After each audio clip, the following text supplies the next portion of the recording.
Hi, I'm Lisa Salmon, and I am using the Musashi Shear to trim Emily's hair. We're doing a dry cut on her, and what I did today was she came in for highlights, and she wanted them to be very bright and light. So we did a smoky root, and we extended the highlights out, but in the very front we did some face framing in the very front, and then I used J. Beverly Hills color, and I used 9V with clear on her ends, and I used smoke 8S on her roots. And then I just did a balayage with foil, and I basically did a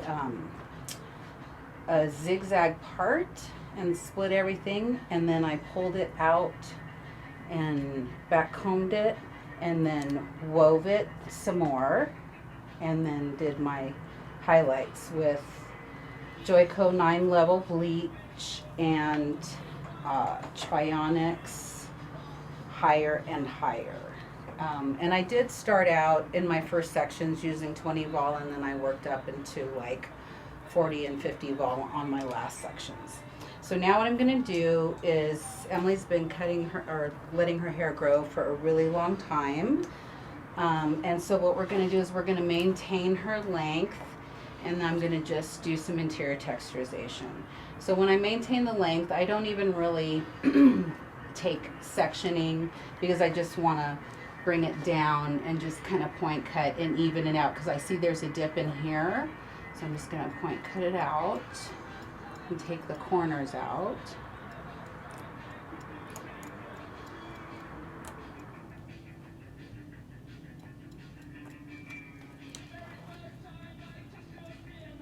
So, okay, so I'm just going to go in and point cut.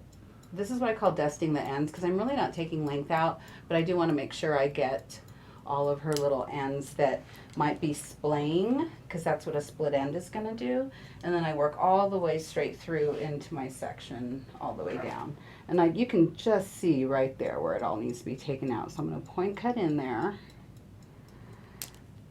and then all the way down, and on my under the occipital bone, I'm going to take that down and pull that at a 45-degree angle, and then just trim off the very corner. And then that's my guide for the rest of the haircut, working center to sides. So pull up, find the stuff that I don't want there anymore, cut it off, drop it, pick up to a 90-degree angle, and I can feel that round of her head right there. That's what I'm looking for and feeling for. And then work to the second knuckle. Try not to cut past the second knuckle. And then this is my section that I'm going to take down under the occipital bone, find the corner, and then blend that.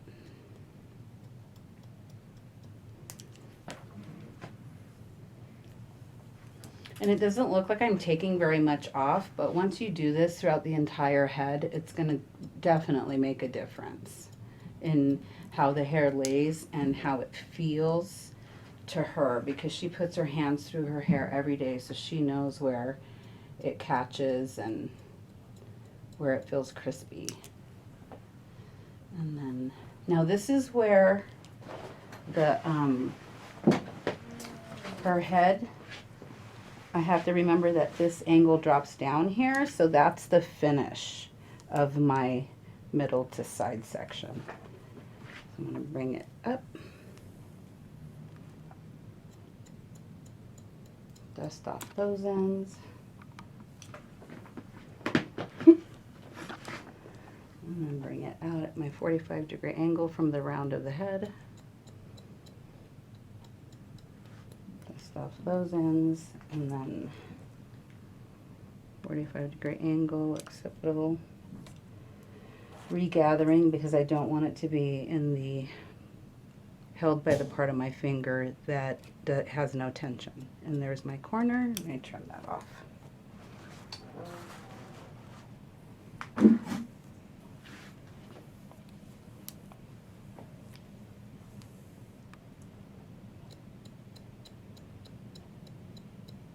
Trimming off, there's my guide right there.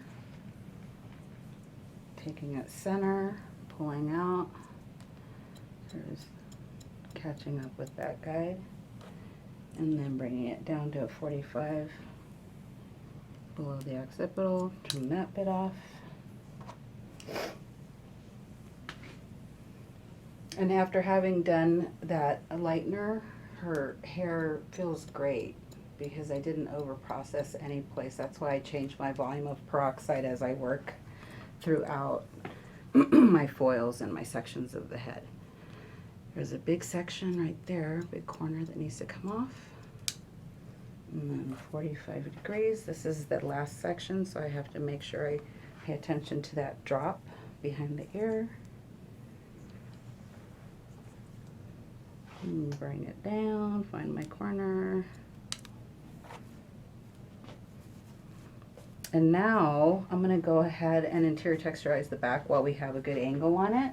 So I'm going to do exactly like I did, take the same sectioning right down the center, starting at the crown, flip my comb, use my smaller teeth, and then bend my fingers, point cut a couple, and then go inside and do some with the back of my shear interior texturization, and see how beautifully that just really melts away like butter. That's how you want to use the back of that Musashi Dry Shear. Again, pick it up, make a round, half of the flower, and then go in midway on the shaft. And then on my very bottom section, I'll probably just break it up a little bit, but I want that bottom section to carry some weight because that's my length. So I'm not going to texturize the heck out of that because this is up here where you want all the movement to happen. So bring it up, make half a flower, point cut into it. Don't go too deep. No bloodshed, especially on your blondes. Okay, and then I'm going to pick it up and go midway. This is a good way to get rid of any dark pieces that you don't want to have to recolor. See, I'm telling you all my secrets. And then go in there, and this thing just works so beautifully. I love this shear for this texturizing. And one more time, make a round flower and go in and take out my deepest section.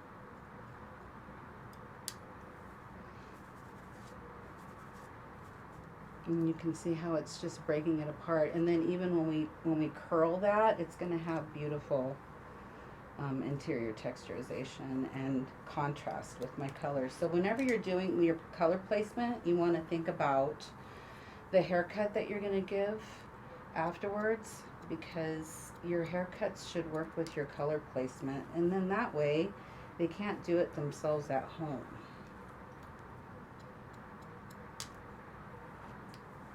And I remember I went in and did the half flower breaking up. Now I'm going to go in and do, so you can do it however pattern, texture, however routine you want to use, just so that you always know where you are in your haircut and you can see a difference in how the hair is laying.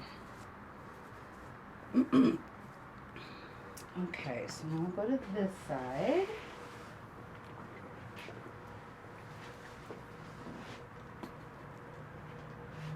And flip my comb, break my half flower, break that up, and then go after the dark ones, break that up, and then do my midsection.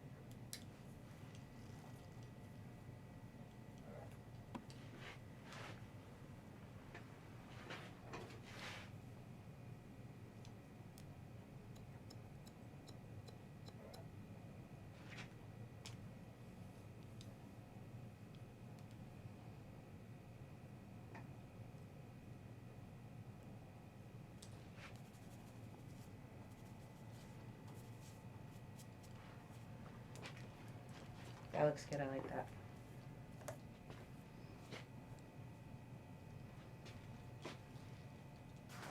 Okay, now for my front. I always let their hair fall right where it's gonna fall in the part, and then pick up the crown by taking half moon sections on both sides of this part, and that's creating kind of an egg shape, which includes some of the stuff I cut in the back, and I do that on purpose because that's my guideline. So I can pick this up, that's my guide, and I'll go right into the front and break that up. And I'm not really taking any length off, I'm just gonna do some texturization there. So now my guide's set, so I can use, this is my top line, take this, imagine this take coming back to my back corner, or my section in the back that I've already cut. And then I like to stand opposite side, because I'm going to bring it forward and over direct toward me, because I'm always looking to leave length. I can always take it off later if I need to. So I'm going to break that all up, and then I'm going to go in here and create some texture. But because I'm by her part, I'm staying far away from this bottom section. And then break that up. And then I'll come in here and do the same on this side. But for video's sake, I'm just going to stay right here. And I can always over direct by bringing it that way. And then I can bring it back here and work as long as I have it taut. And then working with that same section, doing my interior texturization. Now here I'm not going to cut out my dark pieces because I want to leave some contrast. So, and I'm going to do a little bit lighter because her crown spreads, so we don't have to do too much in one section. And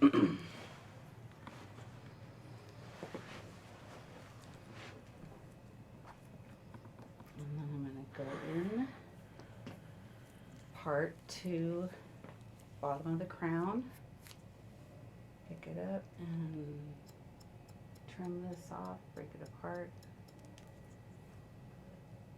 and then do my interior texturization, just a couple of really big sections, because you don't want to, you're not trying to thin the hair out, you're just breaking it apart so that you get this right here. That's what you're looking for. And this is her face framer, so I'm just gonna break that apart, trim a little bit off, and then go in midsection, back of the shear, slip it up just like butter. And that's what we're looking for. It's literally just a couple of movements, but because you're doing it in each layer, you're getting plenty of breaking up, especially with hair this density, or that has this density, I should say. If the hair's thicker, like Asian hair, Hispanic hair, I definitely do more texturization, but I really highly suggest doing it dry. Okay, we already did that. I'm gonna break this up a bit and go into my second section. This is the thinner side of her part, so she has carries a little more hair on the other side. So this side I want to be careful of not texturizing too much out of there as well.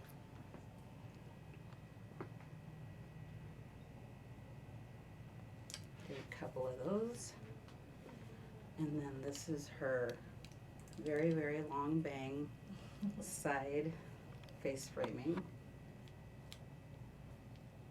I'm just gonna dust it, take a little bit off, and then just break it up very slightly.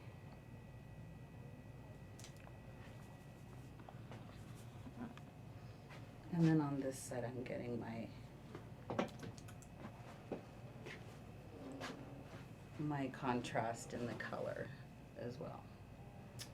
So if she braids it, puts it up, anything, curls it, going to be beautiful.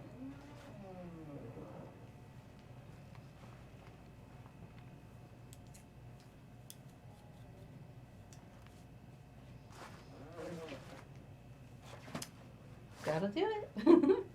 If you go to the Musashi website, you can get a 10% discount if you put in code L101. Good?